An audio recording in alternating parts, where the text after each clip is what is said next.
नमस्कार। देश की तमाम फटाफट खबरों में आपका स्वागत है। खबरों के लिए आपसे निवेदन कि यदि आपने हमारे चैनल को सब्सक्राइब नहीं किया तो कृपया करके आपके अपने चैनल को सब्सक्राइब करना ना भूलें। आप सब्सक्राइब करते हैं तो हमें हिम्मत होती है सही और सच्ची खबरें आप तक पहुंचाने की। सही और सच्ची खबरें जो आपके लिए आज के युग में सबसे ज्यादा जरूरी है। तो क्या है आज की बड़ी खबर? सीपीएम के महासचिव और लेफ्ट फ्रंट के जाने माने नेता सीताराम येचुरी नहीं रहे।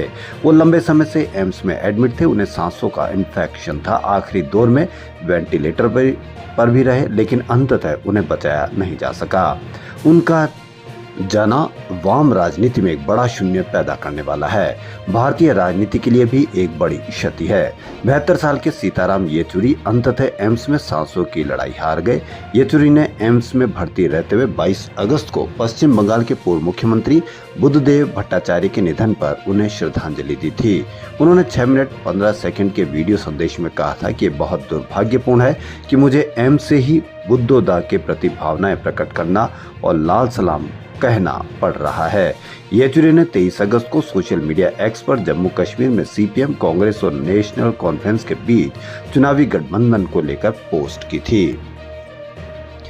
प्रधानमंत्री मोदी बुधवार शाम chief justice of India DY Chandrachud के घर गणेश पूजा में शामिल हुए। पीएम मोदी के सीजीआई के घर जाने के बाद राजनीति भी तेज हो गई है। शिवसेना नेता संजय राउत ने कहा कि सीजीआई चंद्रचूड़ महाराष्ट्र मामले में सुनवाई कर रहे हैं। शिवसेना नेता और राज्यसभा सांसद संजय राउत ने कहा कि इस तरह की मुलाकातें संदेह पैदा करती है। उन्होंने सुझाव दिया कि भारत के मुख्य न्यायाधीश को शिवसेना यूबीटी और एकनाथ शिंदे के नेतृत्व वाली शिवसेना के बीच झगड़े से जुड़े मामले से खुद को अब अलग कर लेना चाहिए। संजय राउत ने कहा कि गणपति उत्सव है। प्रधानमंत्री अब तक कितने लोगों के घर में गए, मेरे पास इसकी जानकारी तो नहीं है।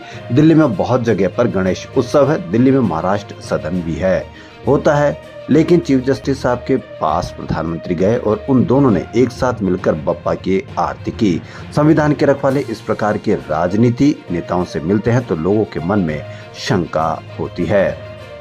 हमारा जो मामला महाराष्ट्र की सरकार को लेकर सुप्रीम कोर्ट में चल रहा है, उसकी सुनवाई चीफ जस्टिस चंद्रचूड़ साहब के सामने चल रही है, तो हमें शंका है कि हमें न्याय मिलेगा, क्योंकि हमारे केस में प्रधानमंत्री एक पार्टी है, केंद्र सरकार और उसी के मुखिया मुख्य न्यायाधीश के साथ आते हैं, घर में बैठते हैं, तो शंका होती है। तो चंद्रचूड़ साहब ने, मुझे लगता है कि हमारे केस से अपने आप को अलग कर लेना चाहिए।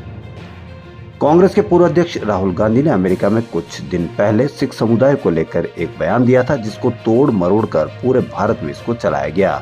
राहुल के इस बयान पर सियासी हंगामा खड़ा किया गया। देश में सिख समुदाय के कई लोग राहुल गांधी के बयान पर आपत्ति जताई, जबकि उन्होंने पूरा बयान नहीं सुना होगा। अब एक ताजा मामले में कांग्रेस नेता राहुल गांधी को जान से मारने की खुलेआम धमकी दी गई है।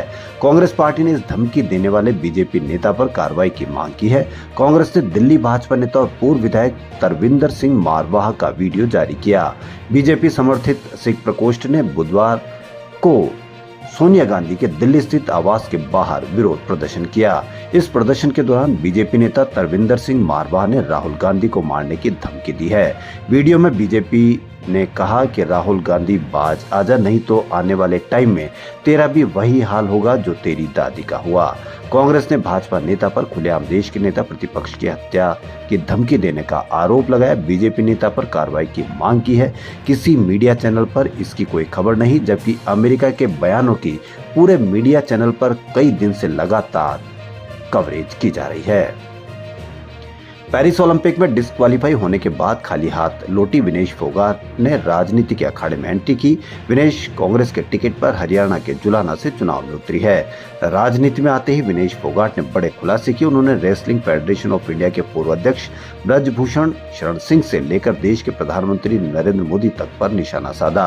विनेश फोगाट ने यहाँ तक कह दिया कि पीएम मोदी ने धरने पर बैठे उन जैसे पहलवानों की बात इसलिए नहीं सुनी क्योंकि वह ब्रजभूषण से डरते हैं। वरिष्ठ पत्रकार अजीत अंजुम ने एक इंटरव्यू के दौरान विनेश फोगाट से सवाल किया है कि ब्रजभूषण शरण सिंह आपके खिलाफ लगातार बयान दे रहे हैं, आप 2 साल उनके खिलाफ लड़ी, लेकिन सरकार पीएम मोदी है, तो आपको क्या लगा कि मोदी क्यों समर्थन नहीं दे रहे हैं। सरकार के मुखिया तो मोदी हैं, वह थोड़े ही ब्रजभूषण शरण सिंह के दबाव में फैसला करेंगे। इस पर विनेश कहती के दबाव में है, तभी तो ऐसा चल रहा है, नहीं तो ऐसा कैसे हो सकता है कि देश के खिलाड़ी जो ओलंपिक्स मेडल लेकर आ रहे हैं, आप उनसे मिल रहे हैं, जाने से पहले भी मिले थे। ऐसा तो हो ही नहीं सकता है कि देश का पीएम दबे, लेकिन हमें बाहर से जो दिख रहा है, हमें तो ये लग रहा है कि उनसे डर है। अंदर क्या है न हमें पता न आपको पता। सुप्रीम कोर्ट जेल में बंद दिल्ली के मुख्यमंत्री अरविंद केजरीवाल की याचिका पर कल फैसला सुनाया जाएगा। दिल्ली सीएम केजरीवाल ने शराब नीति मामले में जमानत और सीबीआई द्वारा गिरफ्तारी को रद्द करने की मांग की है। सुप्रीम कोर्ट सीबीआई द्वारा गिरफ्तारी को चुनौती देने वाली दिल्ली के मुख्यमंत्री अरविंद केजरीवाल की जमानत याचिका पर अब शुक्रवार के दिन फैसला सुनाया जाएगा। इससे पहले दिल्ली की एक अदालत ने आम आदमी पार्टी के नेता दुर्गेश पाठक को शराब नीति घोटाले से संबंधित भ्रष्टाचार के एक मामले में बुधवार को जमानत दी है।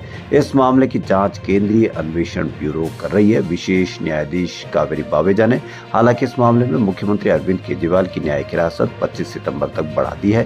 न्यायाधीश ने यह आदेश उस वक्त पारित किया जब आरोपी को पहले के आदेश के मुताबिक उसके समक्ष पेश किया गया। मणिपुर के जिरीबाम जिले स्थित बोरो बेक्रा में उपद्रवियों ने बुधवार रात करीब 12:30 बजे एक प्राथमिक स्वास्थ्य केंद्र में आग लगा दी। घटना पुलिस चौकी से महज 150 मीटर दूर हुई। इसमें किसी के हताहत होने की खबर नहीं है। घटना के पीछे किसी समुदाय के शामिल होने की आशंका है। दूसरी तरफ राजधानी इम्फाल में कल पूरे दिन सन्नाटा पसरा रहा। इम्फाल ईस्ट और वेस्ट में कर्फ्यू जारी है। मैतेई बहुल 5 जिलों में इंटरनेट बंद है। राज्यपाल एल आचार्य असम चले गए। उनके पास मणिपुर गवर्नर का अतिरिक्त प्रभार है। इम्फाल से 10 सितंबर को सुरक्षा बलों और विद्यार्थियों में हिंसक झड़प हुई थी। इसमें करीब 100 विद्यार्थी घायल हुए थे। इस प्रदर्शन में इम्फाल घाटी के 100 से ज्यादा स्कूल कॉलेज के बच्चे शामिल थे। सीआरपीएफ डीआईजी का कहना है कि हालात तनावपूर्ण लेकिन नियंत्रण में है। हरियाणा में कांग्रेस ने उम्मीदवारों की आखिरी लिस्ट जारी कर दी है। होल्ड की गई गुरुग्राम जिले की सोना सीट पर रोहताश खटाना को उम्मीदवार बनाया गया है। वहीं भिवानी सीट इंडिया अलायंस के तहत सीपीआईएम को दी गई है। यहां से सीपीआईएम की तरफ से कॉमरेड ओम प्रकाश ने नामांकन दाखिल कर रखा है। इससे पहले सुबह कांग्रेस ने 2 उम्मीदवारों की 5वीं लिस्ट जारी की थी। लिस्ट में उकलाना और नारनौंद के उम्मीदवारों के नाम है। बीते कांग्रेस ने 2.5 घंटे में उम्मीदवारों की 2 लिस्ट जारी की। एक में 40 और दूसरे में 5 उम्मीदवार थे। लिस्ट में जाट और ओबीसी चेहरों को प्राथमिकता दी गई है। 2019 विधानसभा चुनाव हारे 12 नेताओं को दोबारा टिकट दिया गया। वहीं 34 नए चेहरों को उम्मीदवार बनाया गया है। नामांकन की आज आखिरी तारीख है। इस चुनाव के लिए 5 अक्टूबर को वोटिंग होगी। वहीं 8 अक्टूबर को नतीजे घोषित किए जाएंगे।